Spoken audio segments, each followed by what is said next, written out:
impact socially. The theme of the conference is really a very appropriate one because we have led and need to continue to lead change, and an area that has not been fully explored and exploited is the empowerment of communities. So I think it is really very, very appropriate that the colleges through the CCCJ is focusing on that area in this year's conference. Ladies and gentlemen, educators and policymakers, welcome to Conference 2016, Leading Change, Empowering Communities.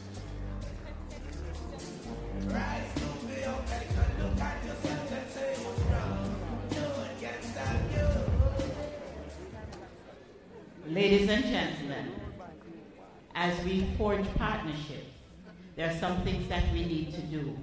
We need to remember our past. Just now, we were brought down memory lane. We went as far back as 2016.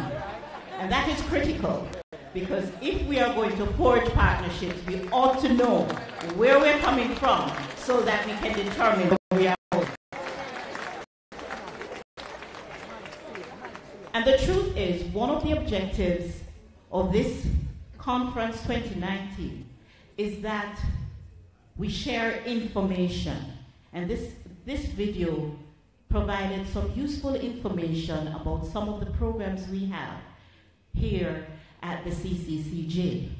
But in addition to that, one of our objectives too is that all of us here will spend some time, certainly here at the conference and thereafter, to reflect on our own practice.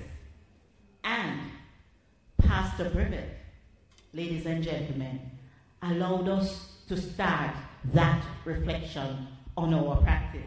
In fact, just in case Pastor Brevet thinks we'll forget, he said if we forget nothing else, we should remember this, that good management of bad situation is an important goal. So ladies and gentlemen, critical to forging partnerships.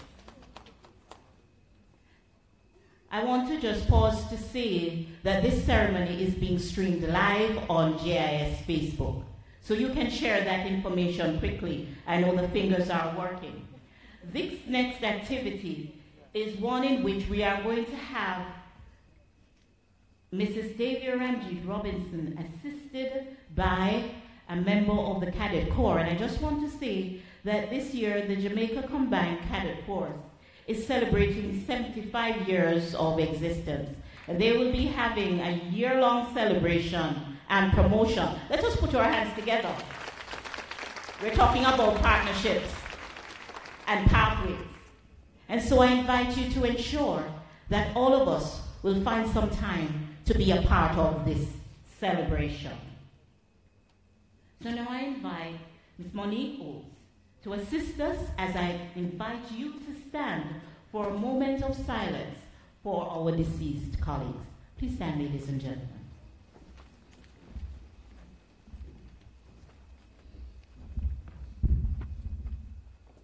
From the Brownstown Community College, Ms. Belma Johnson and Mr. Eric Gladstone Williams. Mrs. Gloria Cicilline Johnson Lewis. From the Monique College, Mrs. Jane Lynn Samuels. May their souls rest in peace and light perpetual shine on them.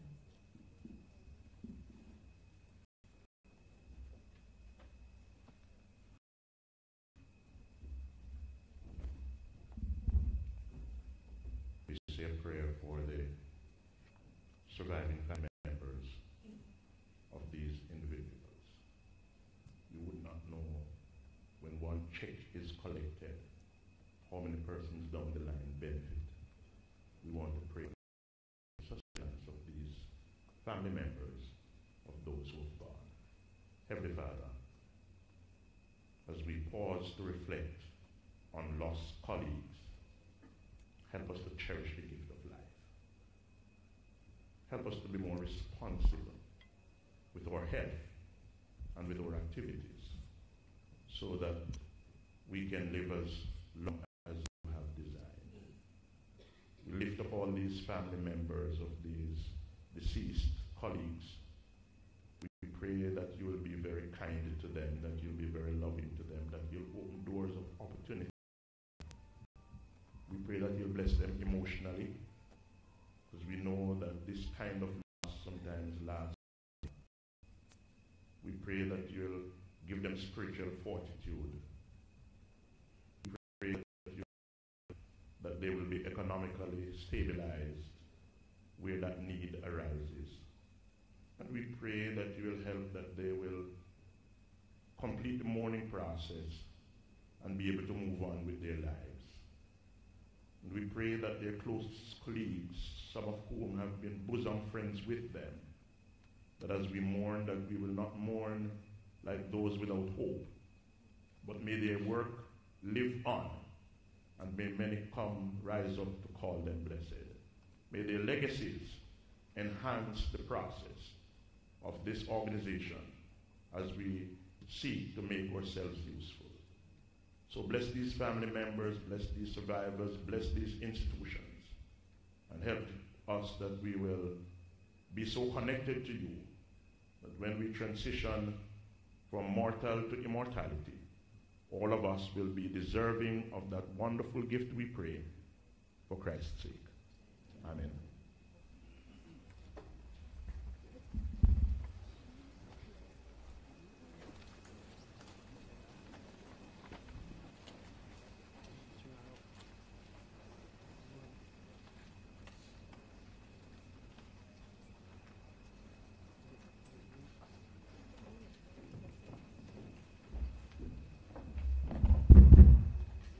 Thank you very much.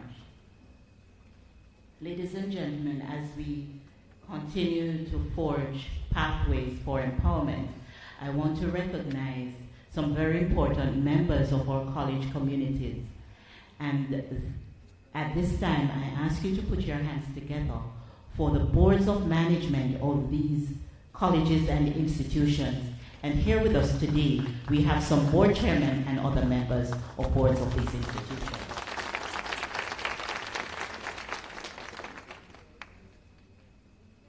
At this time, we are going to invite a number of persons to bring greetings to this august body. And I am going to ask that you come in the order in which I announce. First, we will have Bishop Conrad Pitkin, Custos Rotulorum for St. James. Then we'll have Mr. Dean Lord Bernard, Permanent Secretary in the Ministry of Education, Youth, and Orville Beckford, our own chairman of the CCCJ. And then Dr. Garth Anderson, the president of the JTA. Please come in that order.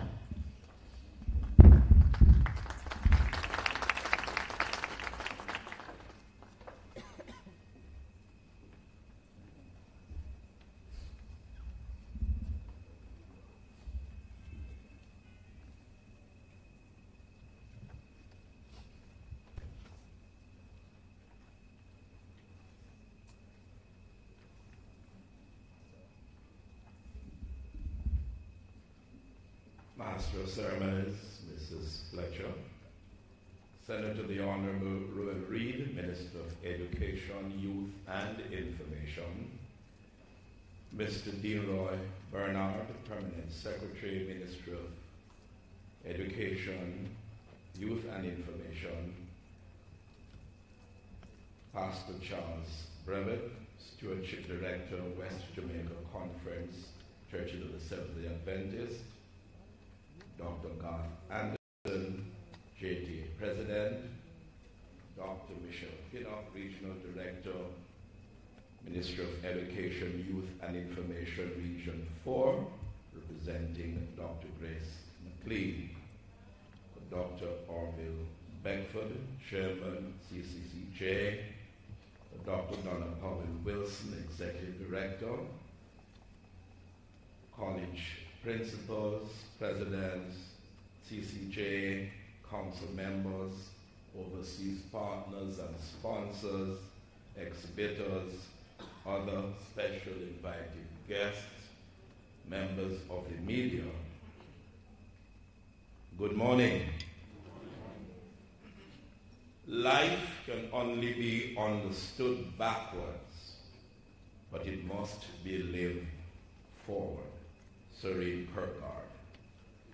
Ladies and gentlemen, it is a pleasure to be here today at the opening ceremony of your annual Conference of Community Colleges.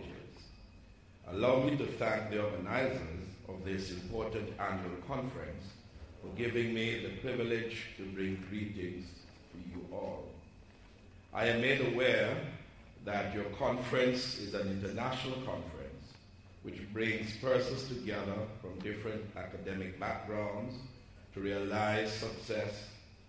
Countries must invest in the empowerment, education, and employment of their young people. For those of you who are coming to the parish of St. James for the very first time, and to our beautiful city, Montego Bay, let me warmly welcome you. Montego Bay is a city that has established itself as one of Jamaica's most vibrant, creative, and exciting destinations to visit. Please make or take the opportunity to discover more of what we have to offer in our beautiful parish and city.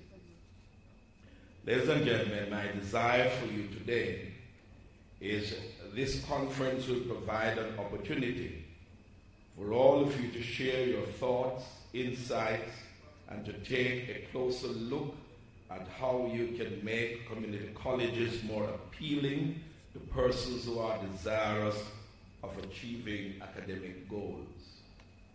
Your theme, Forging Pathways for Future Empowerment, is a reflection that education can put people on a path towards empowerment and employment, which can help to build more peaceful societies.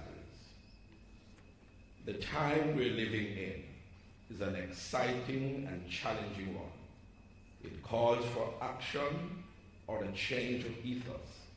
Therefore, your methods of education will have to be different, both in the educational system and in the society. Many programs in the classrooms are becoming more entrepreneurial, recognizing new opportunities and making changes required to respond to the needs of 21st century learning. There is no debate that we are living at a time of exceptional innovation, where we have to find ways to empower our students for future success. According to the International Encyclopedia, 1999, to empower means having the capacity and the means to direct one's life toward desired social, political, and economic goals or status. Let me remind you that community colleges have grown so much in popularity in our today's world.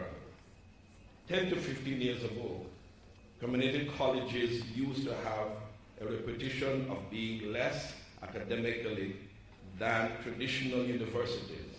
But today, things have changed. Most importantly, academic standards have risen. During the academic and career pathways for students, they can become challenges. You are aware, today's students are graduating into a world that is interconnected as never before. The shifting of global context demands that students develop the knowledge, skills, attributes, and commitment to global world through educational process. Ladies and gentlemen, community college is offered students a chance to foretaste what university is like. Students can make a decision whether they want to further their education from there on out. To meet these expectations as educators and facilitators, you need to depart from the ideas of pedagogies of yesterday and become bold advocates to develop the sort of learning and disposition needed for our students. What we have noticed is that community colleges are forging ahead to empower students for the future, and I must commend you all. Therefore, you have changed the landscape of learning and have offered our students much more than what is expected. As facilitators and educators, you are called to reimagine your students' institutional mission and to create pathways for future empowerment. While you collaborate, deliberate, and examine data with each other, there is also a critical need to involve young people in your decision-making. You cannot talk about sustainability development without the active involvement of young people.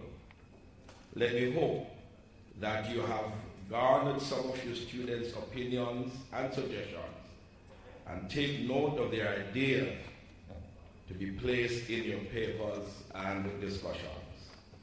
Ladies and gentlemen, with proper education and ensuring opportunities that will open the future, then students will become productive, science-oriented, broad-minded, and ideal citizens of the society, as the society is significantly influenced by this category of people, and we will create a better future. Quoting from Mahatma Gandhi, the future depends on what we do in the present for the change you want to see in the world, or be the change you want to see in the world, unquote. Finally, thanks again for affording me the privilege to bring greetings to you at this conference. May God bless you and God bless Jamaica.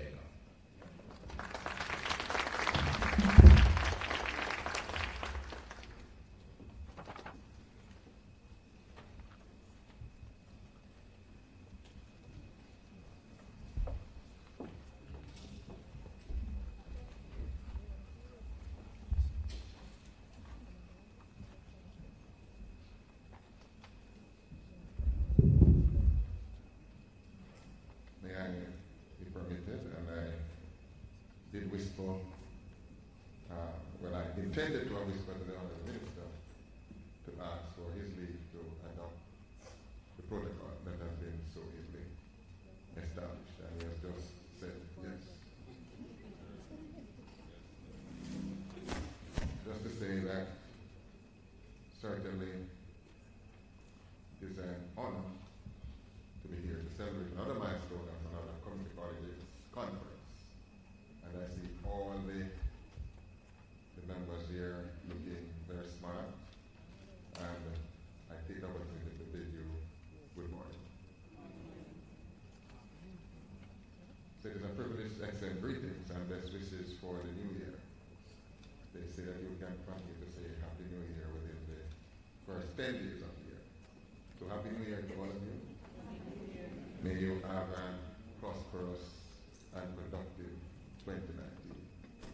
And we look forward to the impact in education. Certainly this is a right way to start with this conference.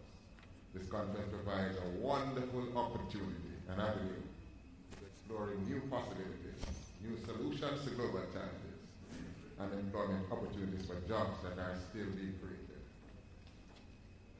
Future empowerment, fourth industrial revolution, artificial intelligence, those are some hallmark concepts that are at our door.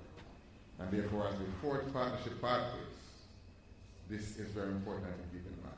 So I'm very excited to be present at this conference. I love the theme. I love the aspect about empowerment. Because when a man is empowered, you never know what he can become. So this is very good and very wise investment. We need to empower people with the relevant tools, both academically and in the skilled areas. As we discuss best practices for retooling and upskilling Jamaica's labor force, our ministry is very proud that we have made strides in that direction. And we are very happy, Minister, I continue to be proud of that occupational degree under the Center of Occupational Studies. What is significant, ladies and gentlemen, about this degree and this graduation that we just had about 2 months ago was that it was almost 400 graduates. And you know, the minister did something that was grand and revolutionary. He asked for all the males in that graduation cohort to stand. And we were very happy that of the near 400, close to 300, I recall, were males.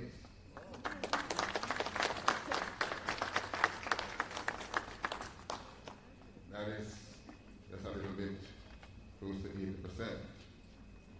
We're very happy too that even in our ministry, when we looked at the landscape within the direction of our minister, we saw that close to 400 of our members of staff were without degrees. And what we did do, we entered into the partnership with the community colleges. And today I can proudly report that more than 50% of that cohort are now engaged in programs in the community colleges to certify them. So what we are saying is that within 4 years, there should be no employee in the parent Ministry for Education without a first degree. That is the vision. And we are working very hard to do that. And we could not have achieved that without the partnership with our community colleges. And so we continue to share the vision of our minister that every young person in this country, by age 30, must have a degree qualification, whether occupational or traditional. And so we are pushing and forging ahead and we are moving with the community colleges towards that end. So the CCCJ continues to play, and yes, Pastor Brother, CCCJ.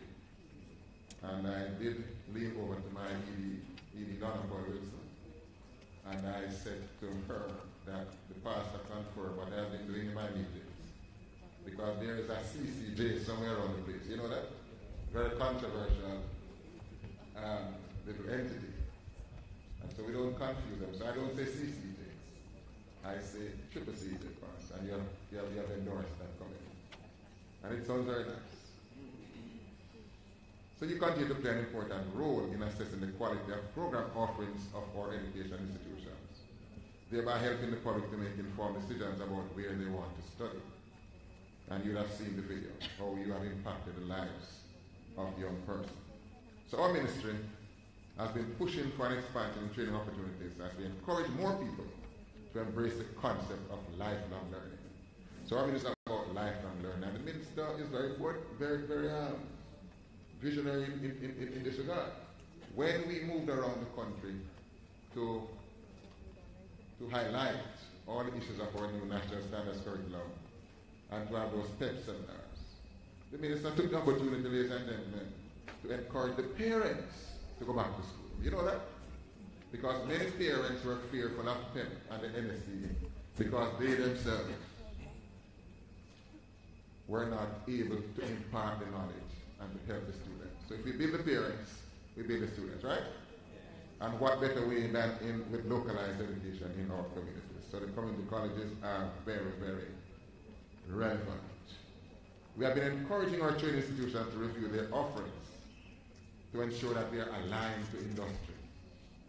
And so this is important. And you would have, some of you, I hope, many of you would have tuned into the webinar that we just had on Monday on the Blue Ocean Shift, strategies for improved outcomes. We must keep pace, ladies and gentlemen, with rapid changes in technology and employers' needs. Community colleges and post-secondary career and technology centers have been modifying existing curriculum and programs and developing new ones. And we speak about the future. We have to keep retooling. In addition to learning core technical skills, workers need to acquire soft skills. And I heard you, Pastor, again, speak about collaboration, and I lean over to the minister and say that's one of the C's in the national standards curriculum. Soft skills. Because it is not just important that the persons are able to be good electricians, but they must be able to communicate and to provide good customer service. Professionalism, critical thinking, problem solving, to better adapt to their work environment, that is critical. Our community colleges are well on the way in that regard. So we have noted observations over the years that many young people complain that they are unable to get jobs, while some employers say they are unable to find the skilled labor they need. And it's significant because if it is that our employment rate is now at the lowest ever, it's about 8%. About 8%. Right? And when we look at the data, the unemployment rate has driven downwards because many of those who would have otherwise been unemployed are engaged in tertiary education. And so you have to give this Ministry of Education a round of applause in that regard. And give yourself a hand in that regard. Research has indicated that to meet the changing demands of the labor market, trade institutions and employers have to work more closely to create more partnerships between employers and educational institutions for developing curricula, providing equipment, conducting alignment assessments, and offering on-the-job experiences to students. We can also improve awareness of sector needs and avail with education, training, and employment opportunities. We can utilize technology more in distance teaching, where there are geographic constraints on students. So we talk about transportation challenges. Technology can be the solution to that problem. I trust that as we share perspectives, we can find greater avenues for collaboration to serve our people and to greater develop Jamaica. So this ministry thanks you for your continued interest in developing Jamaica's education program. And I want to commend all the relevant stakeholders who have made today possible. We are proud of the work of the council. And Minister, I see the chairman when I go to these graduations. And chairman of council, Dr. Beckwood. Give Dr. Beckwood a round of applause. When I see on his tired legs handing out all those degrees, I'm very proud of him. The one man God moving across to award his degrees. You have been doing well, sir. Keep up the good work. We continue to do this to impact the lives of Jamaica and our students. We must never ever forget who we serve. Those were the ones that we saw on the video and many others more. You know, the stats are saying that we have over 130,000 at-risk young persons across the country.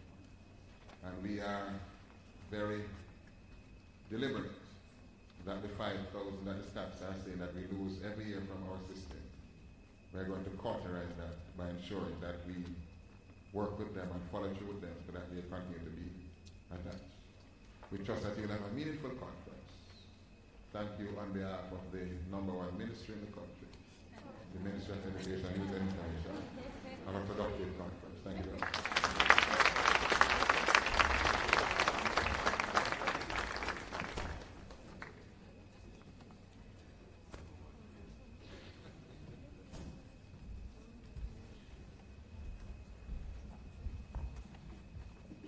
Good morning, everyone.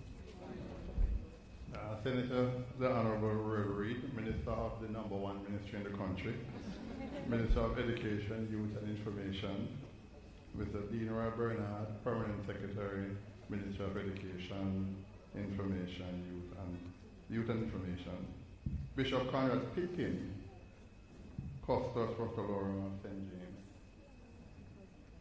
Pastor Charles Brevitt, who gave us a very I should say rather brevet this morning. We thank him.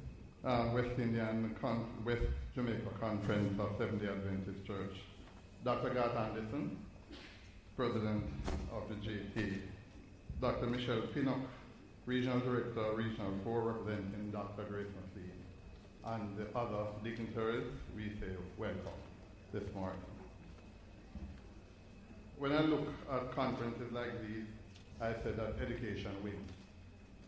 In many different ways, when we have conferences that deal with different issues in education, we tend to make education much better, and we say education wins.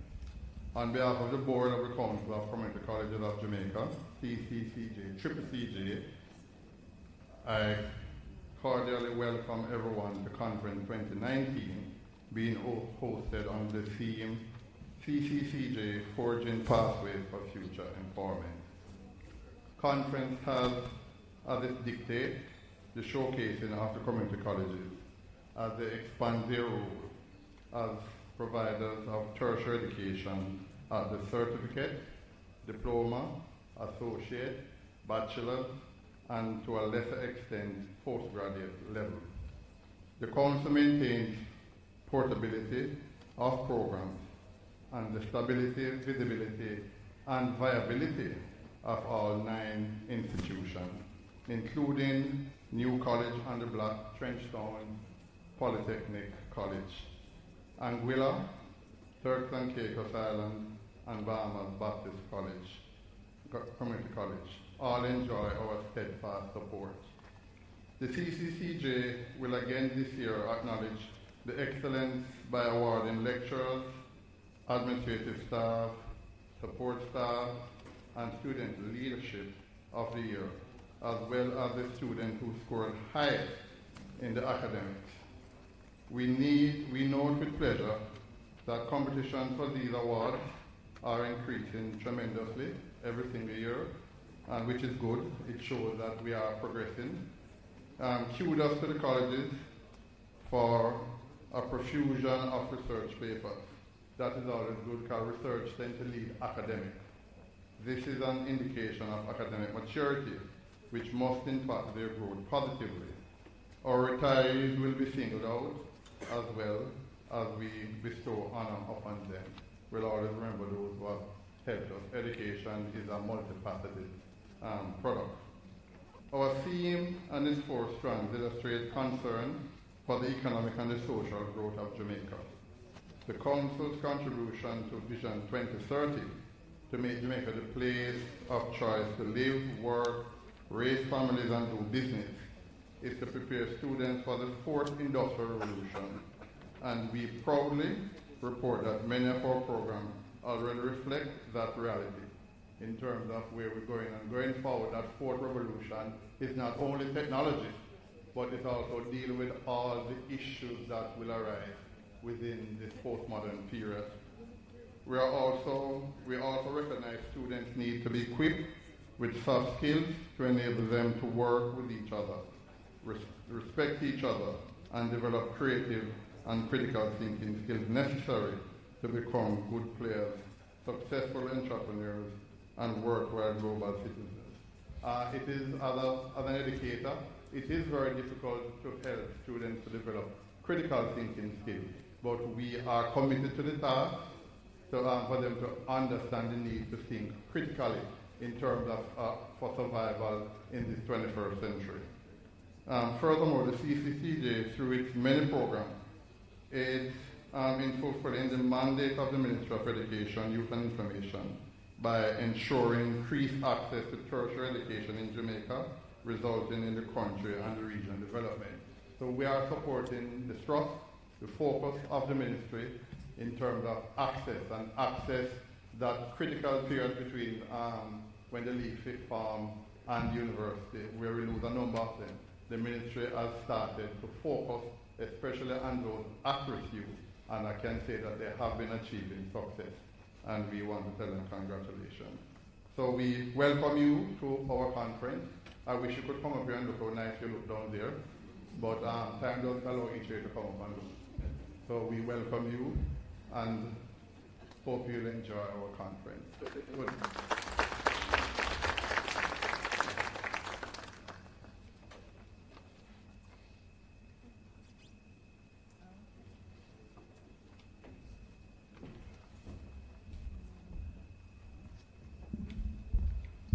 Senator the Honorable Roy Reid, Minister of Education, Youth and Information, our permanent secretary, Mr. Dean Roy Bernard, Bishop Conrad Pitkin, Custos Rotolorum St. James, Pastor Brevitt, Regional Director, Region 4, Dr. Michelle Pinnock, Chairman CCCJ, Dr.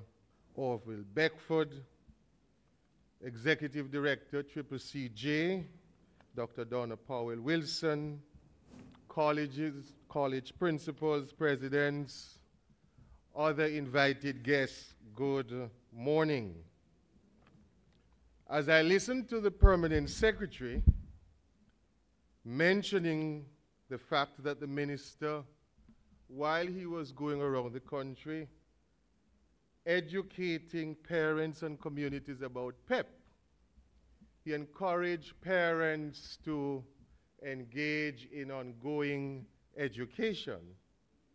I'm reminded of a joke I got recently. A PEP student, grade 6, went home with a mathematics problem. It says he should find the LCM. The father said to him, son, look how long that thing lasts.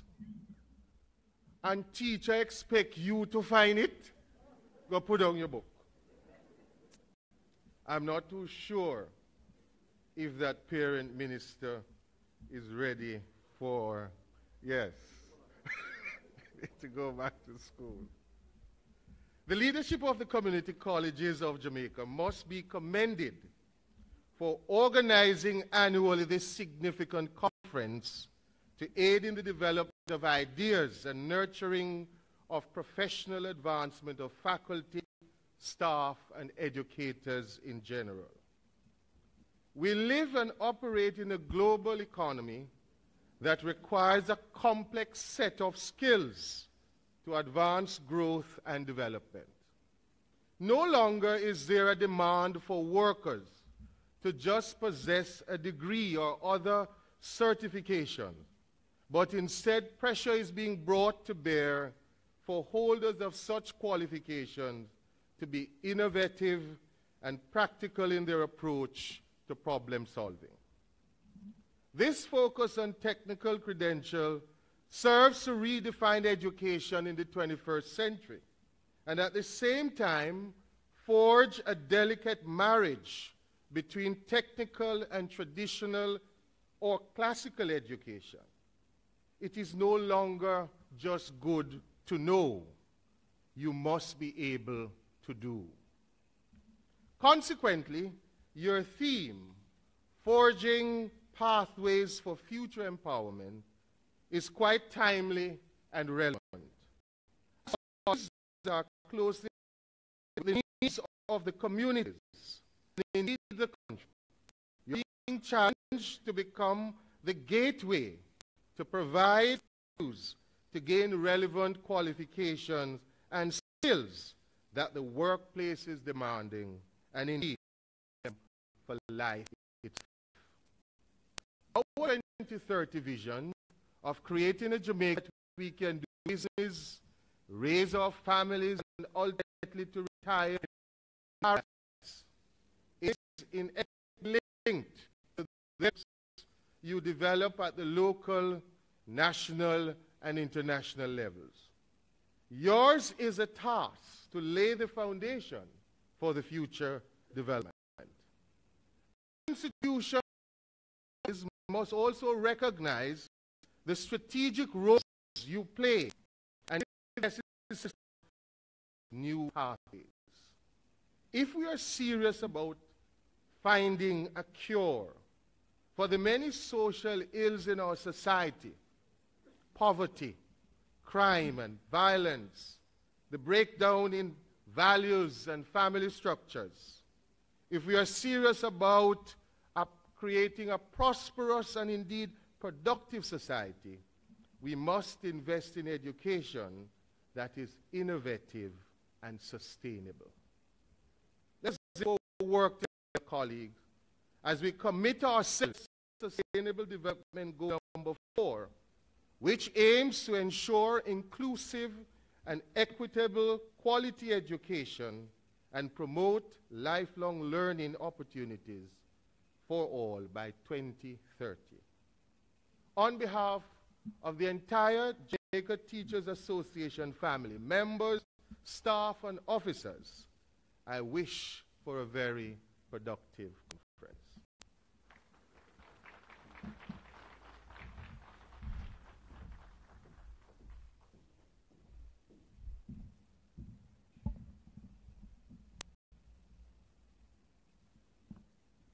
I want to thank you,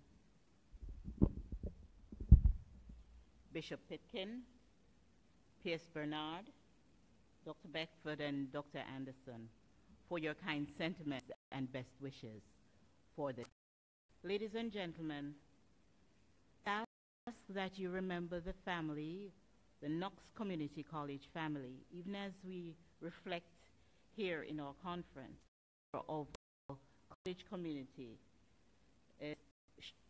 Sean Hilton. He passed, I believe, last week, or on Monday of this week. And so we know, but they are remembering their colleague, and we join with you in remembering, extend condolences to the Knox family and the family of Sean Hilton. So I'm trying the CCCJ has real talent. And so now I invite the members of the Montego Bay Community College, I think there are some members of their choir, to come now and to render their item. Put all your hands together for a student.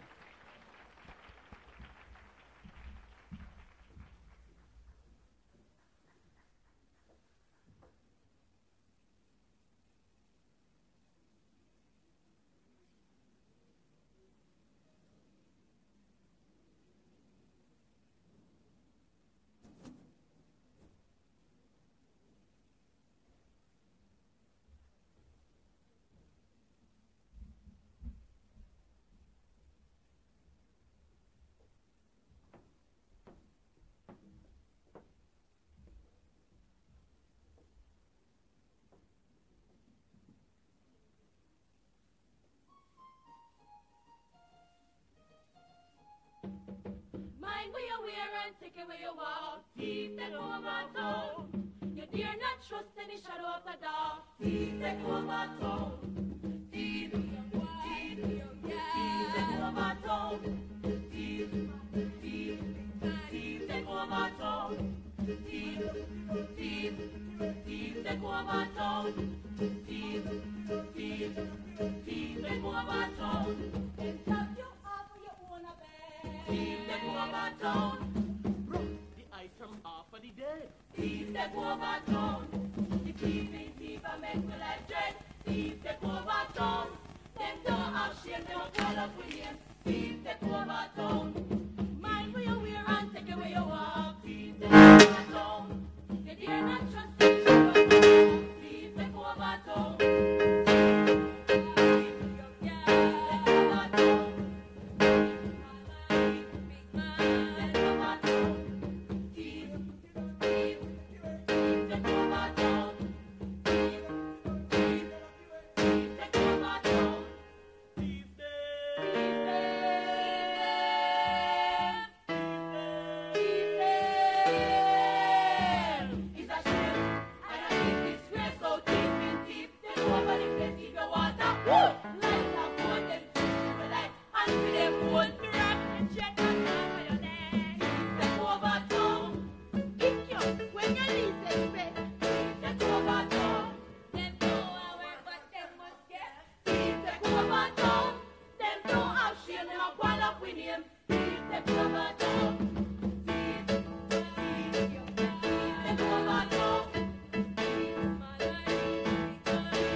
I know we can do better than that. Let's just put our hands together. I'd like to thank the members of the Montego Bay Community College Choir for warning us and for reminding us that we need to forge these pathways for empowerment so that they will work. We will all work, and we will take over the town. Put your hands together.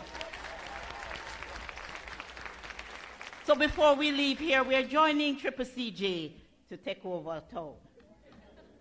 And so I want to now invite Mrs. Andrea Wilson Graham, acting principal of Bethlehem Moravian College, to introduce our keynote speaker. And after that, the voice you will hear will be our keynote speaker who she's introducing. Thank you.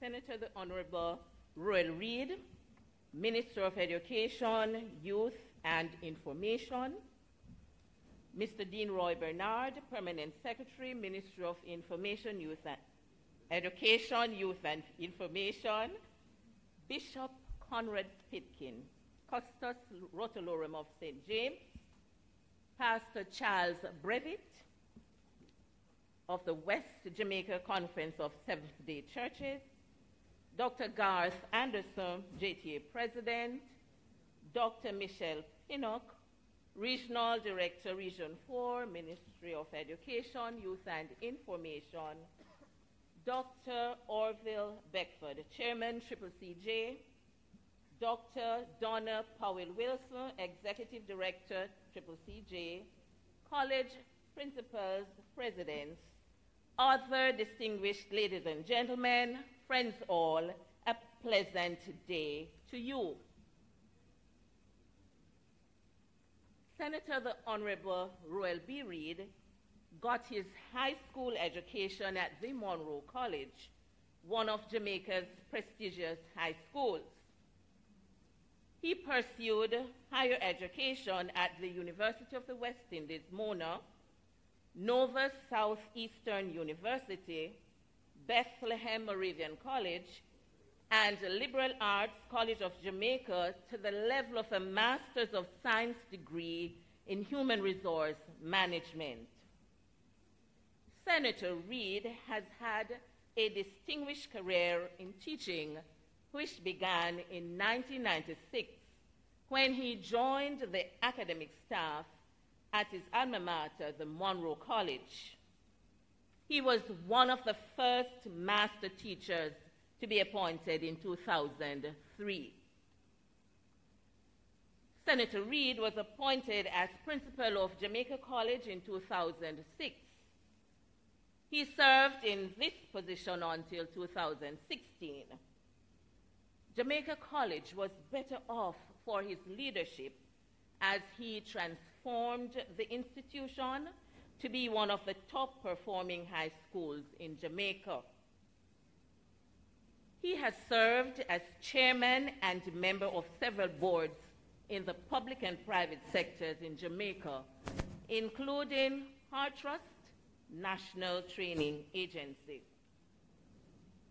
He has served with distinction the Jamaica Teachers Association, JTA, the most powerful teachers union in the Caribbean, in numerous capacities, inclusive of being the 38th president whose reign spanned the years 2005 to 2006. Senator Reid was conferred with the Order of Distinction, Commander Class, one of the top awards of the country in 2011. He was appointed a senator and a Minister of Education, Youth and Information in March 2016. Ladies and gentlemen, please join me in welcoming Senator the Honorable Royal Reid, CD, JP, Minister of Education, Youth and Information.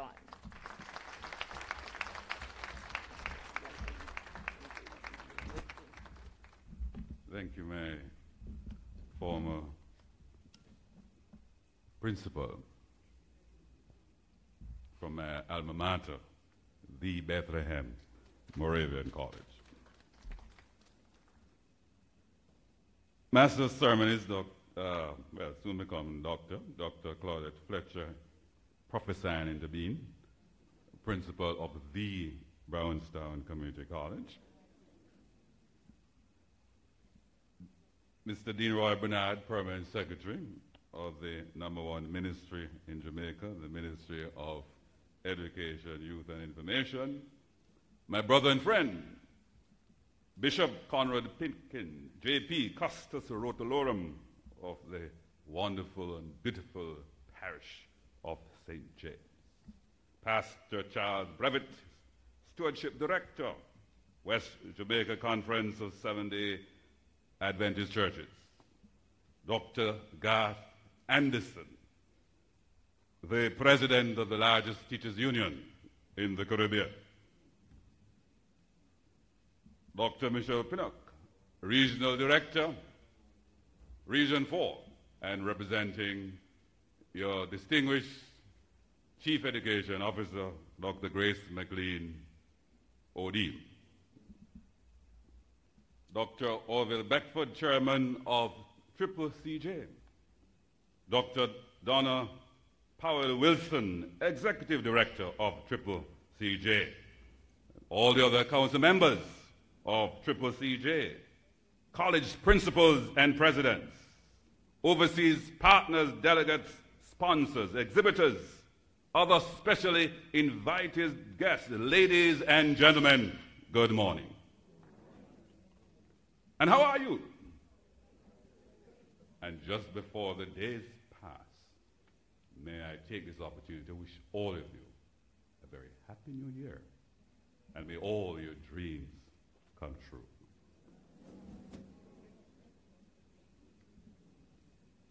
I welcome this opportunity, which is, by the way, my first major speech for the new year, so bear with me, I'll have to set the tone. Today's conference is very timely as we contemplate the increasing relevance of concepts such as innovation, the fourth industrial revolution, and important for us in this space, education 4.0. And it's quite interesting, Permanent Secretary, that I was invited to the World Forum on Education in January 2017, when I learned in great depth the concept of the fourth industrial revolution. And so when I came back, every speech, I said to Dr. Meekin, every speech that I'm going to speak, you must put in there the fourth industrial revolution, because I need to explain to Jamaica that we are now in the cusp of this fourth industrial revolution, and Jamaica must not be left behind. We have to catch up and prepare ourselves. So I'm very happy, President, that we are spending time looking at the implication of this development. Your theme, Forging Pathways for Future Empowerment, referring to the quintessential role that community colleges must play in this era. We speak often about the new technological advancements that have been introduced or improved in this revolution, such as the computerization of processes, greater interconnectedness of the world and of international markets, and the increasing implementation of smart technologies in everyday activities. Still, we do not often acknowledge the other important components of what classifies this era as a fourth industrial revolution. Firstly, this revolution has interrupted systems in every country and every industry.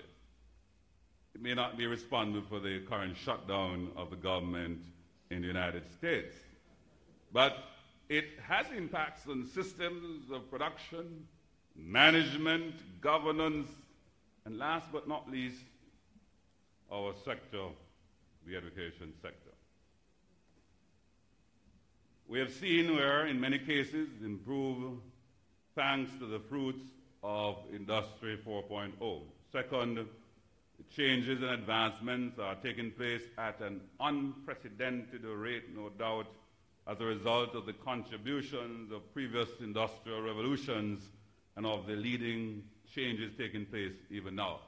And I must tell you, I myself can't keep up with very often, and those of us who have so many different gadgets and devices, so often we get these software package upgrade. I got a note, I haven't done it yet, my Google app, I am told them to update it, upgrade it, and I have to wait until later. I didn't have time this morning to do that. So that's all of that, by the way, is part of the reality of this industrial revolution, that things are constantly changing and we have to keep up with it, or we're going to left behind, or the devices that we are using may not work efficiently. Processes that once required numerous stages and hours are now being completed in minutes, now being improved and reformulated by the second. This is where the law of economics on innovation comes into play. An economist by the name of Joseph Schumpeter in 1942 highlighted another important concept that summarizes the second concept of the fourth industrial revolution. That's innovation. And innovation has been around for a very long time. In fact, I even just pause to remind us very often, Dr. Pinnock, the male Dr. Pinnock, one from America, that Patrick Smith, good to see you. You're not wearing a tie. Why are you not wearing a tie? You don't like ties, I know. I'll give you a... But innovation, the concept of innovation is not new, or even technology. It's been with us for the longest while. So it's not, we're talking about modern technology, but there's always been innovation. If you go back to the ancient time of how we decide, first of all, remember primitive, the first earlier years, how we made fire. Somebody had to think of how you make fire. And those, what we call primitive type equipment, what we now have is modernization. So that I'm just saying that look back and see how things would have changed over these many years and decades. But Schumpeter posited that innovation is a critical dimension of economic chance. 67 years later, Industry 4.0 is a testament to this theory, as businesses and manufacturers alike must innovate to stay relevant, so must higher education institutions, and no doubt right down into the lower parts of the education system, Dr. Ingleton. We must adopt these to, of course, the reform in our curriculum. So students or teachers must be empowered. So we are drawing out these capacities in our students from very early. And I want to see at the early stages we have, not only workshops, very often we talk about, but we have innovation fairs and exhibitions. There are students and teachers from very early are involved. That's what happened in many of these other countries.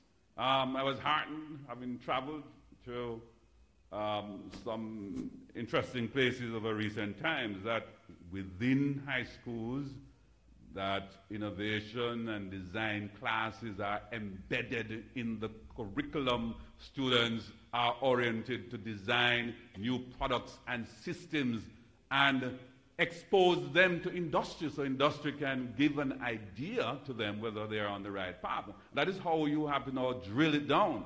We now can't wait just until they reach the tertiary level before we are inculcating in our students and our people the value and values of innovation, but it must be a part of our DNA as a society. And I say this because for me, when I look at Jamaica, I always say to Pierce and the staff, for me, for Jamaica, is a vision like the Chinese, and that's how the Chinese are thinking of an epoch of 100 years. They're thinking of 100 years from now, how would we like to see Jamaica? Can we make Jamaica ahead of the rest of the world? You don't want to be catching up. So it's a classic example as we look at what happened to Kodak. Anybody remember Kodak? But did you know that Kodak was a company that developed what we all use on our smartphone today, which is this digital camera. But Kodak is no more. Why is Kodak no more? First of all, Kodak could not envision a market where the film, the taking of a photograph using a film would no longer exist. And some company, some communication company decided, because remember, the first set, anybody remember the first set of cell phones? Remember how large they were, by the way? Right. But there were no cameras on them. So Kodak could not envision that you could now integrate a technology that you could use it to speak and could also take pictures. And in an electronic form, you don't have to print them anymore. And what happened to Kodak? They died. Kodak died. Can I also interest you about, remember that, well, that was my first smartphone. What was the first smartphone? What's the brand? Anybody remember? Oh, no. I didn't. Nokia? Oh, yeah, I did one of those. Okay, but I remember BlackBerry.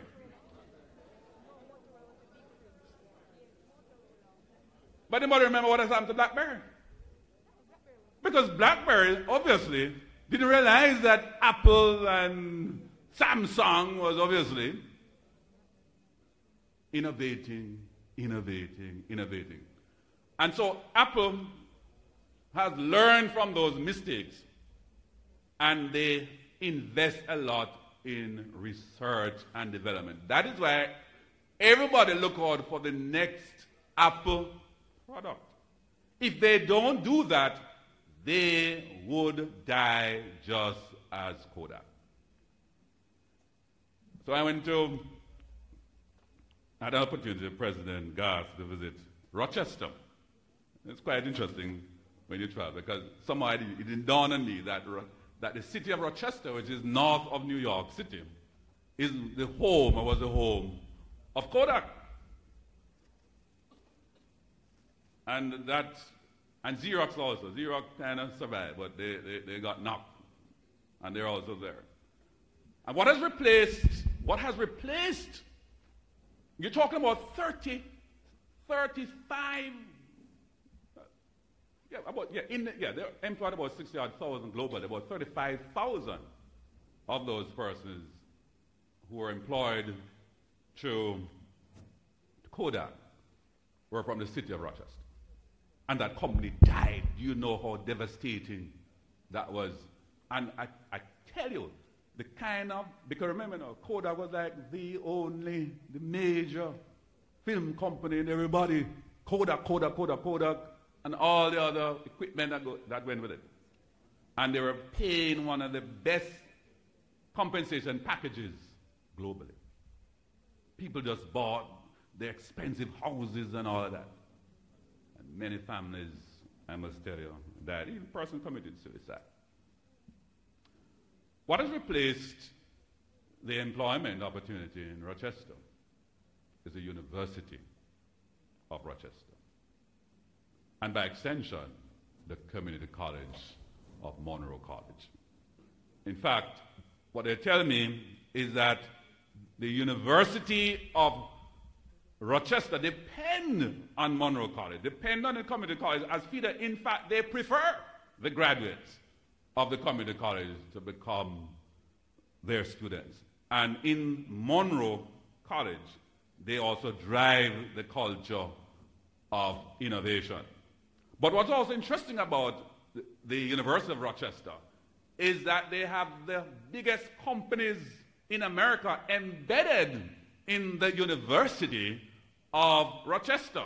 And they do research and product development, all the design work, test them out, and then industry buys all of that wonderful work, and everybody become happy after. So all these things you see with Toyota cars and all those things will be developed right out of that partnership. So that's the power of research. That's the power of innovation.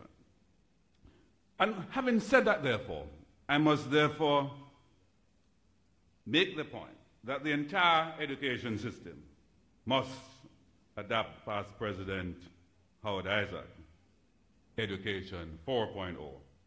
This 2017 highlights 9 trends in Education 4.0. Don't worry, I won't go through all 9. I'll do a summary. But rather, as I summarize, more and more students are expected to voice opinions and display independence in finding solutions, noting observations and trends and interpreting data through more interactive hands-on work. Concepts, as Pierce has alluded, of e-learning. So, it's President, in my remarks to the UNESCO Teachers Forum. It's a debate. We can have the discussion, but you can't run away from the technology. That's what I'm saying. So even the impact of teacher shortages in math and science, until we can find the physical, because I'm saying if I do not have enough physical persons in math and science, and I have a technological solution, what am I going to do? Am I not going to use the technological solution? It's a non-debate, really. And nobody's not saying that you can have a blended approach. And P.S., you're right. Because the challenge also, and I'm going to speak a little bit more about the cost of delivering tertiary education. We need more people to involve in tertiary education. But you can't price the tertiary education out because of demand and supply. If your price becomes too high, then they won't be able to access it. So again, because I believe technology is part of what we use to drive efficiency in terms of cost, efficiency in terms of whatever we do. So e-learning is pretty much a product, of what we do. Although we pretend, back to my smartphone, and I have 2, one on my waist and one in my pocket. But I have a couple at home as well. There's just so many, and I just got an iPad. There's so many devices. But all of that, they're all learning devices. Hello? Do we forget how we learn? It's all experiential. So every time we go on a website, every time somebody sends a WhatsApp, although as much as they're annoying, they're all, remember, we learn everything we experience is part of learning opportunity. So integrating current technologies, personalized learning, and project learning are all so pertinent in navigating this new era. The role of community colleges is one that therefore merits particular focus and study, especially in light of Jamaica being a small island developing state with a population comparable to that of Lithuania and Singapore. Both countries have high levels of human capital development, those 2 countries, which is intractably linked to the level of educational achievement of the population, among other factors of development. The question, therefore, is how to raise the level of education of a population of nearly 3 million, dispersed across hills, valleys, riverbanks, coastal areas, and, of course, rural and inner-city areas. Some communities and rural areas may not be located close to a higher education institution, and many of our young people who live there may be unable to afford the high costs associated with pursuing higher education. But, I must also make the further point, and I know I listened to former Minister Bertel Whiteman in his dissertation on the evolution of community colleges in Jamaica. The Caribbean, some of my colleagues from the Caribbean are here, and the truth is that as a Caribbean community, it's not unique. I think for all population, we're able to achieve greater universality in terms of access to secondary education than larger islands such as Trinidad and Tobago and Jamaica. So we've had a deficit in Jamaica for a number of years in terms of access to secondary education because we were able to achieve universal primary by the 70s and lagged behind in terms of creating additional spaces and capacities. And you would have recalled the story in the Bev Brown story in the 1970s, where our population was expanding rapidly, and unfortunately we didn't keep pace with rolling out capacity at the secondary. They got stuck. We built out some junior high schools, added a couple more secondary. We have been short. When I was attending Monroe, 55,000 of us were competing for 11,000 high school places. That's the reality. So when you look at the profile of our workforce today, between 50 to 70% of our workforce, 1.3 million, are not trained and not certified. And many of them did not get access beyond all age. So in 2019, and we were able to achieve last year, by expanding to the Education Transformation Program, the amount of spaces that we have at secondary, and also the reduction in the birth rate, because we have now gone down to about 43,000 over the last couple of years. Last year, we had a little deep spike. I think it will get back up because of Zika and so on. We're 36,000. We only had 36,000 births the last year or so. But the average has been about 43, down from 55,000. So that has helped us to be able to place all our students in a high school for the first time, although we still have 38 schools on shift between primary and secondary, but at least they are in institution. So I say that because when we look at where we position the community colleges, one, I'm not sure we are pursuing expanding other existing high schools to take on sixth form, but allow the community colleges definitely to take that population, because you do cater from that age right to the tertiary level. So that is important.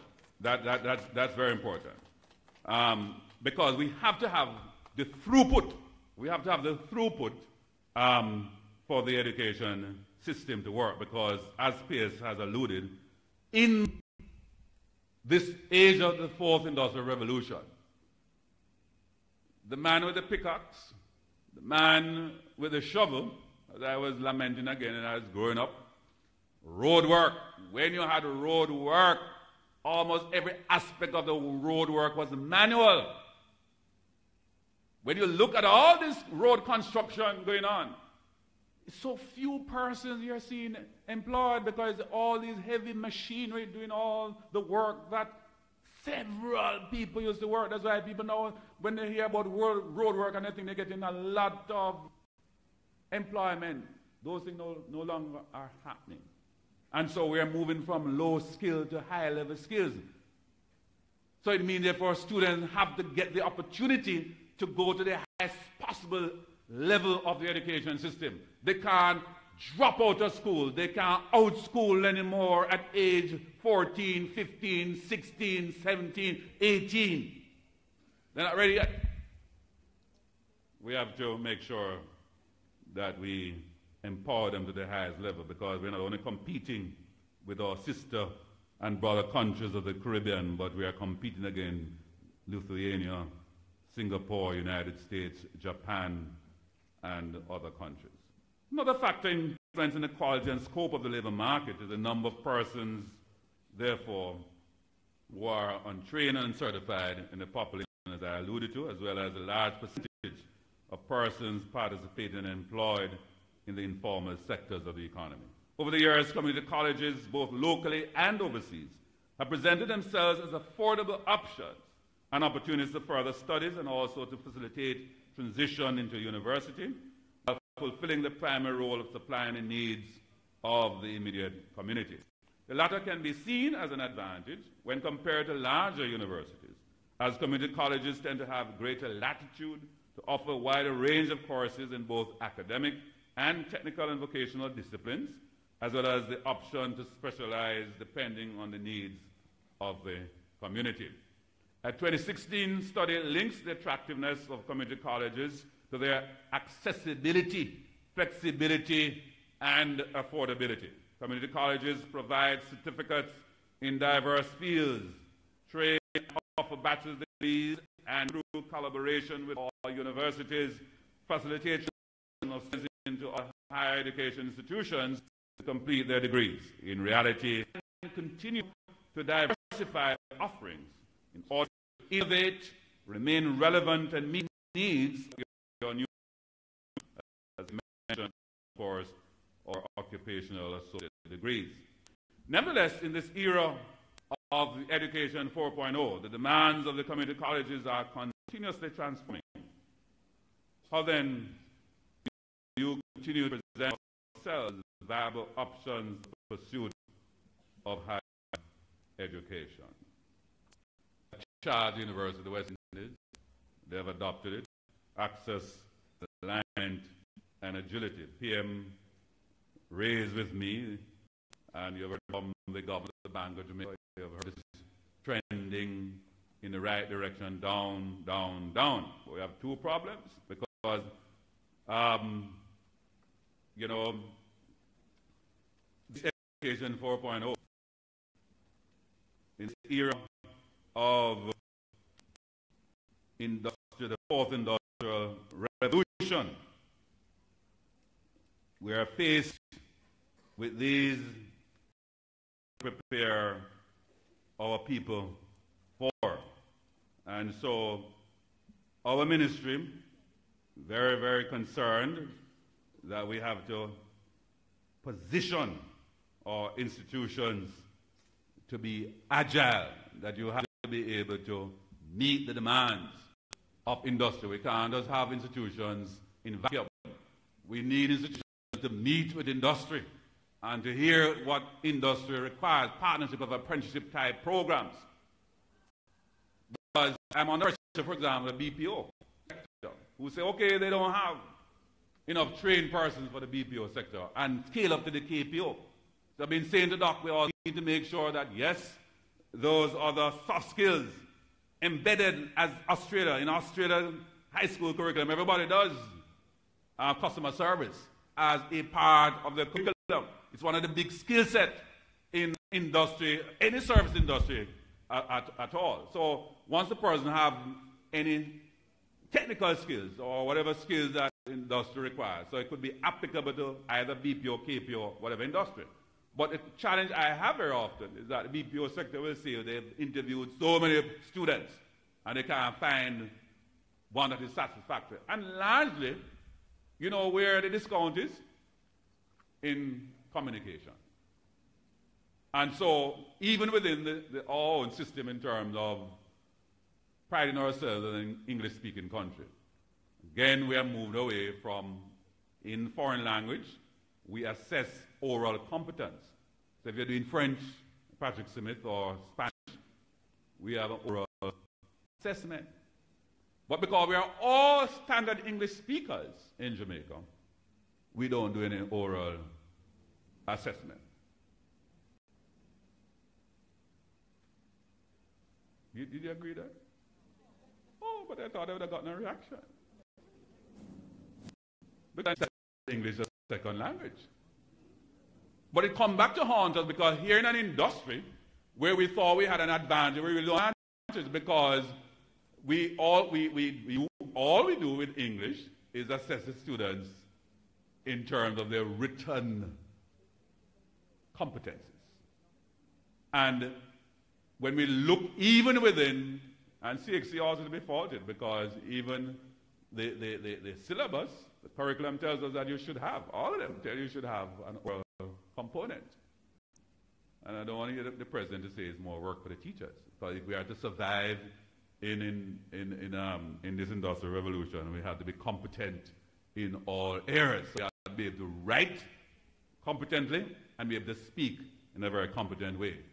Because the challenge is that when these companies move from India, not discounting my friends in India, and bring the business to Jamaica, and they interview some of our Jamaicans, it almost sounds like they're speaking a kind of English from a different place. They don't sound like the real standard English. Although we say we're supposed to be an English-speaking country. And by the way, you get the complaint from our tertiary graduates that they're not competent. And thank God for communication studies. In fact, that is the approach. So in communication studies, we actually force our students to master oral competence in terms of language and communication. All I'm saying, President, I believe Jamaica could better position ourselves. PS, it's a directive I've given to Dr. McLean to embed this as one of our strengths and embed it in the curriculum. That's all I'm saying. So, but I am equally saying to the community colleges, I want to see that in your programs that our students have that competence. And I tell you what, sometimes we have heard and you listen to some of our colleagues, students who come out of the US system. And that's what I'm saying, from very early, the students are empowered, let me use that term, empowered to make public presentation, right? So it's not just sitting back in a very passive way. And so they're comfortable in expressing themselves, public speaking, and expressing themselves orally, not only just in the written form. That's what I'm saying. Are you with me? Because one of the worst things that you graduate from a university or a college and you have all this wonderful letter behind your name. I'm not at all discounting or vernacular. That's what I'm saying. But it'd be wonderful when we can shift when the time comes and properly articulate ourselves in standard English. Thank you very much. Motion carried. I want to make, and I'm basically wrapping up now, as I have a few more pages to go, but I'm almost there.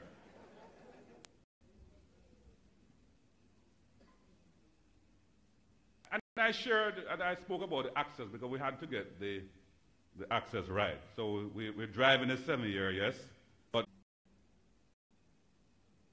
in 2015 data on the survey of living condition, I saw where only 55% of our Jamaicans were involved in education and training programs in the cohort age of 16 to 18.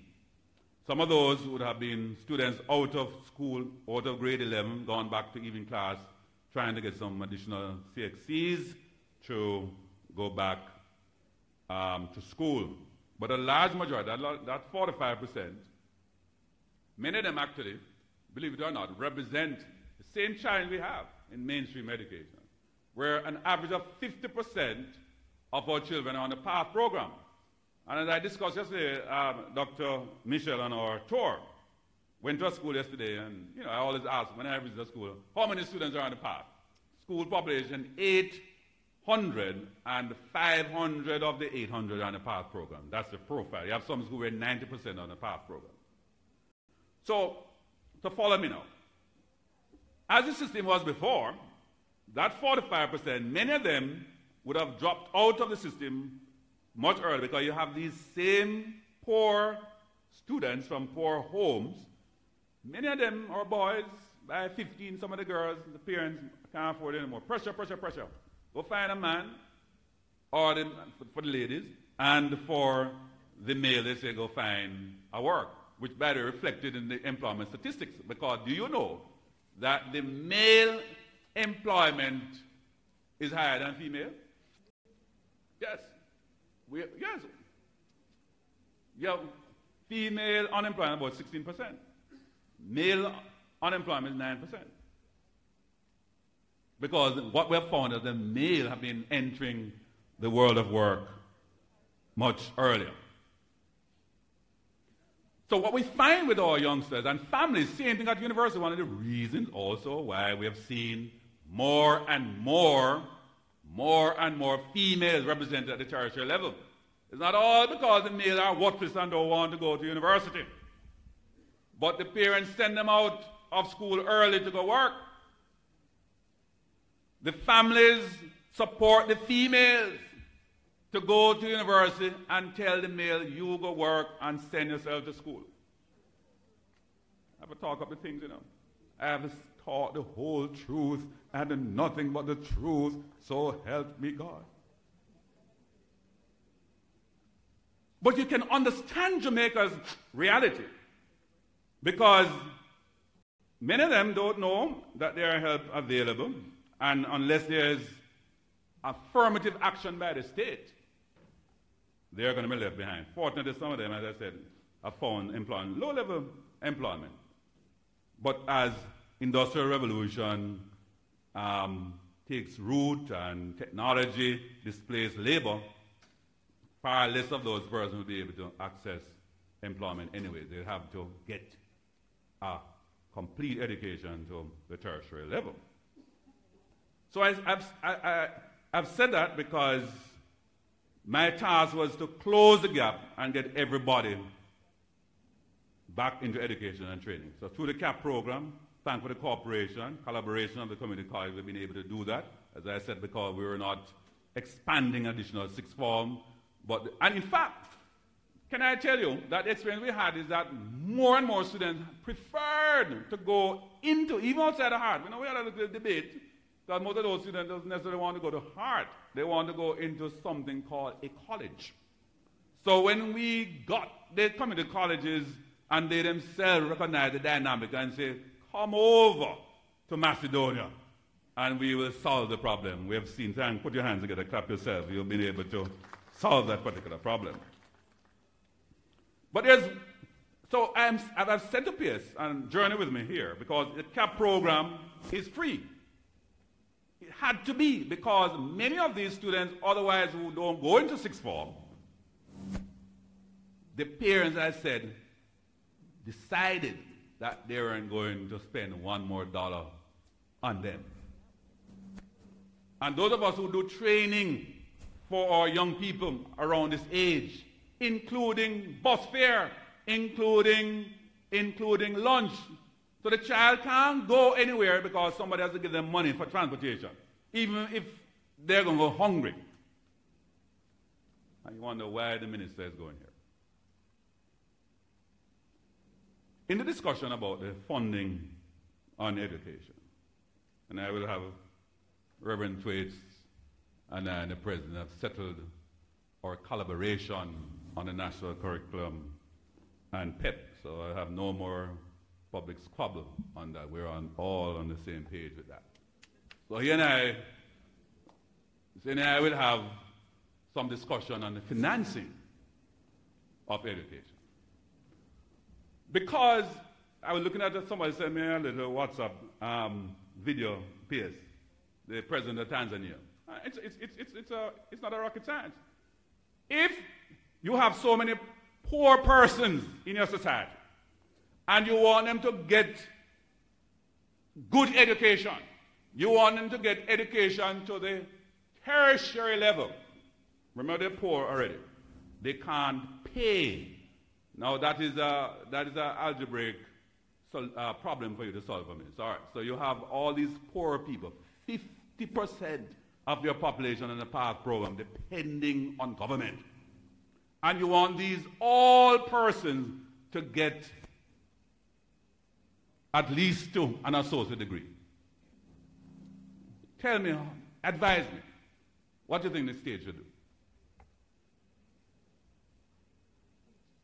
Give scholarship. Yes? So must give everybody scholarship. But what's wrong with that? So why do you think, come on, you have to think bold when you have a problem. How you're going to solve the problem is to think outside of the box. It is the Blue Ocean Strategy. And the Blue Ocean Strategy that I am trying to get our tertiary students, and by the way, it's not a rocket science because Barbados have done that. And it's a simple formula. In fact, in my negotiation with a particular group recently,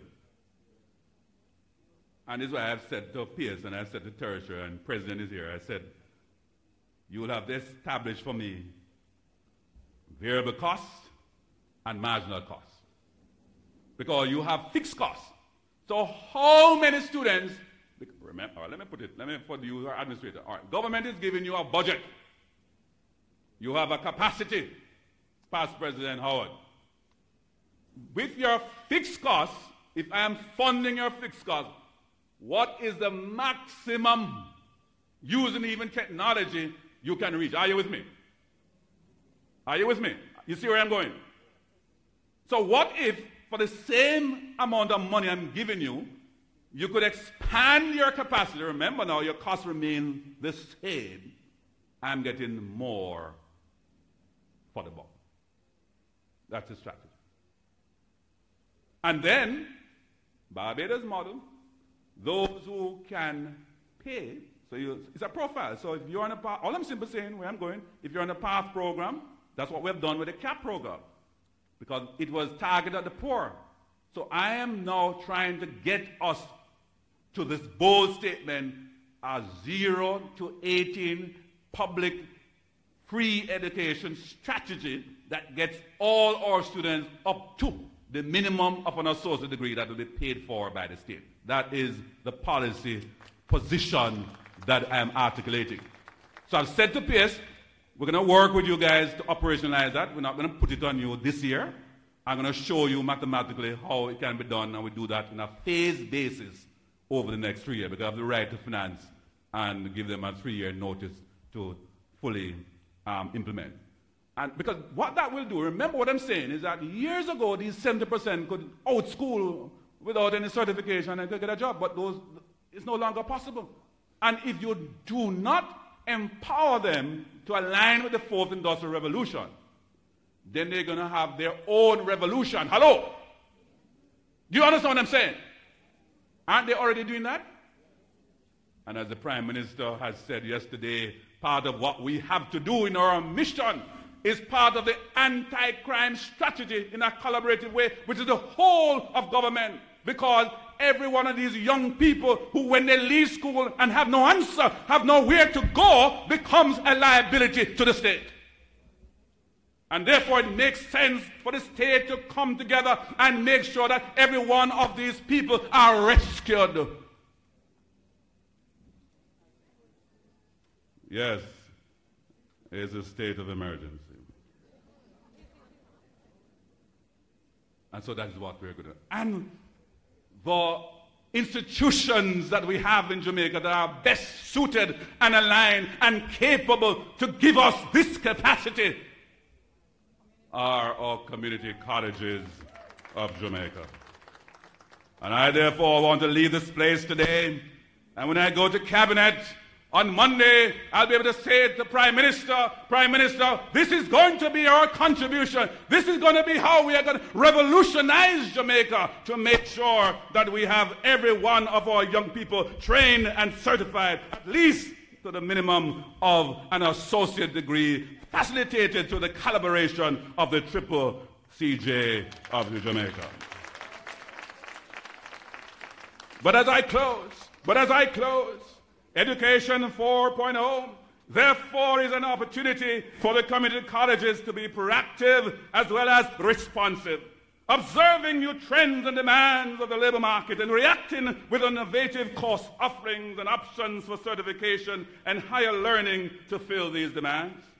It is an opportunity to examine if and how the trends of Education 4.0 are applied in Jamaica and in community colleges locally, and furthermore, to see how to adapt to this changing world.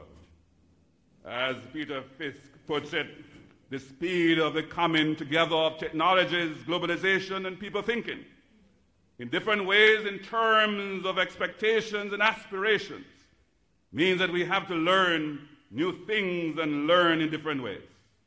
The shortening of education is responding to the shortening of the way in which the world is changing. I therefore, in closing finally, charge you, members of the community colleges of Jamaica, to embrace Education 4.0 and be adequately positioned to respond to the needs of our Jamaican society, our Jamaican communities. I wish, therefore, to congratulate our awardees. Put your hands together and clap, clap, clap. They have excelled in academics, institutional leadership, performed remarkably in administration and other support services, been lecturers who have gone where none sometimes would have gone before, gone above and beyond to act as leaders in those colleges. I thank President, you and your council for your continuous positive collaboration and partnership with the best ministry of government. You're number one in ministry, the Ministry of Education, Youth, and Information. One good turn deserves another. I say forward together in partnership and collaboration with CCCJ as you position yourself in the blue ocean strategy for the future, so we are ahead in this era of the fourth industrial revolution. God bless you.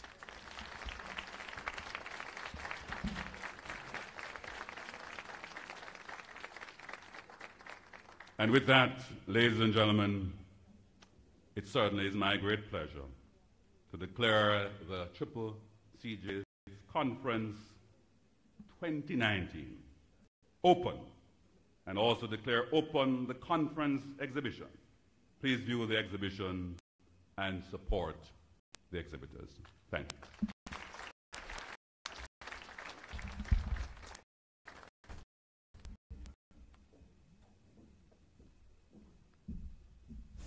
Mr. Minister,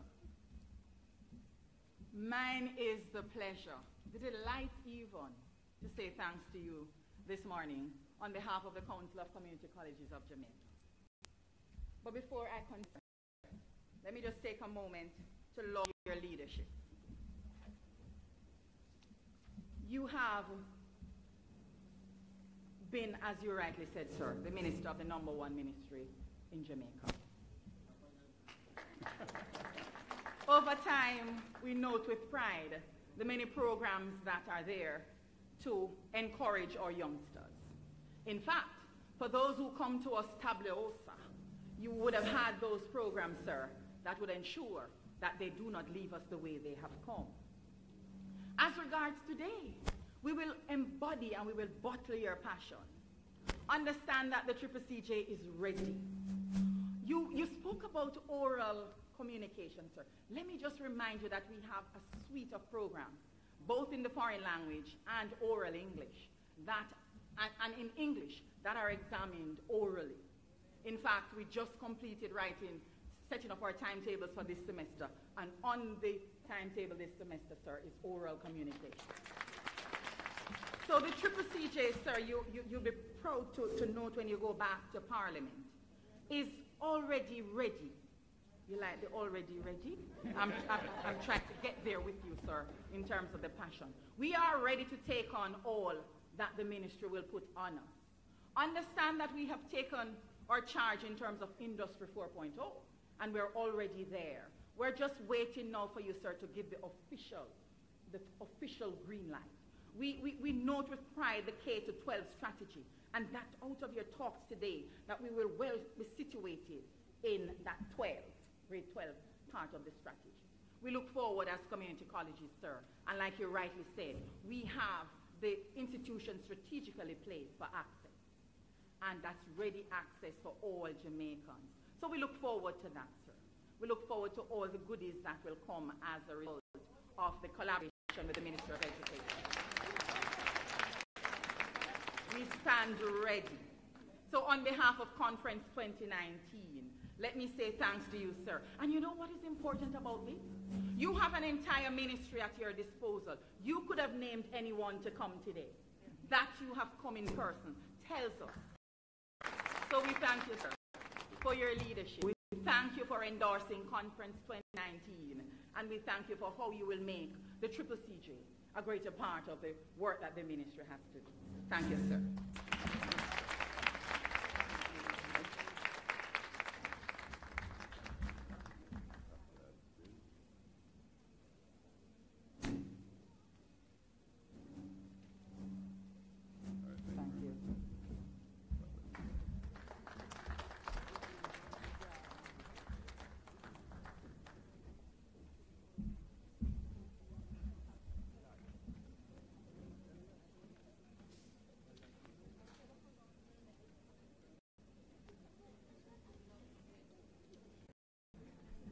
Thank you, Mr. Minister. And ladies and gentlemen, I want to thank Dr. Dorset Edwards Watson, Principal of Trenchtown Polytechnic College, for having done so well in thanking the Minister. I know the Minister read the claps. And now I invite the Monique College. I get to try it with Mr. The Monique College to come and render their item.